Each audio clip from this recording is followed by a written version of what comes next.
একটা ডাকাতকে নির্বাচনে দাঁড় করিয়েছে বিজেপি। নির্বাচনী কর্মী সভা থেকে বিজেপি প্রার্থী নিশীথ প্রামাণিককে কড়া ভাষায় আক্রমণ করলেন মন্ত্রী উদয়ন গুহ। এদিন দিনহাটা সুকারুরকুঠি অঞ্চলের ধাপড়াহাট বাজার সংলগ্ন মাঠে সুকারুরকুঠি অঞ্চল তৃণমূল কংগ্রেসের উদ্যোগে অনুষ্ঠিত হলো নির্বাচনী কর্মী সভা ও ইফতার মেহফিল। নির্বাচনী কর্মী সভায় উপস্থিত ছিলেন মন্ত্রী উদয়ন গুহ, ব্লক সভাপতি দীপক ভট্টাচার্য, অঞ্চল সভাপতি দীপক সেন, ভারতী সেন, বিষ্ণু কুমার সরকার, ফারুক উদ্দিন মিয়া সহ স্থানীয় নেতৃত্বরা। তৃণমূল প্রার্থী জগদীশ চন্দ্র বসুনিয়ার সমর্থনে নির্বাচনী কর্মী সভায় বক্তব্য রাখতে গিয়ে মন্ত্রী উদয়ন গুহ বলেন, বিজেপি কোচবিহারে একটা ডাকাতকে দাঁড় করিয়েছে, সোনার দোকানে চুরি করেছে, তাকে আবার প্রার্থী করেছে। এছাড়াও তিনি বলেন, সুকারুরকুঠিতে বসকোটাল নামে একটা জায়গা আছে, যদি নিশীথ প্রামাণিক কাউকে জিজ্ঞাসা না করে যাওয়ার রাস্তা দেখিয়ে দিতে পারে তাহলে মন্ত্রিত্ব থেকে পদত্যাগ করব। অঞ্চল সভাপতি দীপক সেন বলেন, তৃণমূল প্রার্থীর সমর্থনে নির্বাচনী কর্মী সভা সুকারুরকুঠি থেকে শুরু করা হলো। বিজেপিকে হারানোর জন্য আমরা সংঘবদ্ধ হয়ে দলের প্রচার করব এবং তৃণমূল প্রার্থীকে বিপুল ভোটে জেতাবো।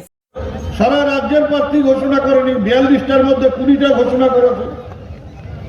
তার মধ্যে কুচবিহারের আসনে প্রার্থী ঘোষণা করেছে এবং যথারীতি একটা চোরকে দাঁড় করিয়েছে। ওই ডাকাত, চোর বললে পরে ভুল হবে, ডাকাত সোনার দোকানে ডাকাতি করছে, তাকে আবার প্রার্থী করছে। আমাদেরই ভুল, আমাদের অন্যায়। সুকারুরকুঠিতে আমরা জিতেছি, কিন্তু দিনহাটা বিধানসভায় জিততে পারেনি, লোকসভায় জিততে পারেনি। জিতল কে? নিশীথ প্রামাণিক। এইবার নিশীথ প্রামাণিক জিতিয়া তোমার এটা কয়বার আসছে? হ্যাঁ, সুকারুরকুঠিতে কয়বার আসছে?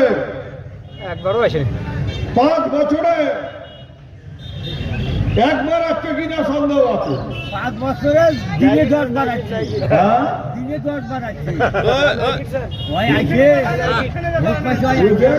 কাজ হচ্ছে, তাহলে উদয় কেন করলো না? আরে ও জানেই না যে সুকারুরকুঠিতে মেঘনারায়ণের কুটি বলিয়ে একটা গ্রাম আছে। যা জানবে না তাই কেমন করে করবে?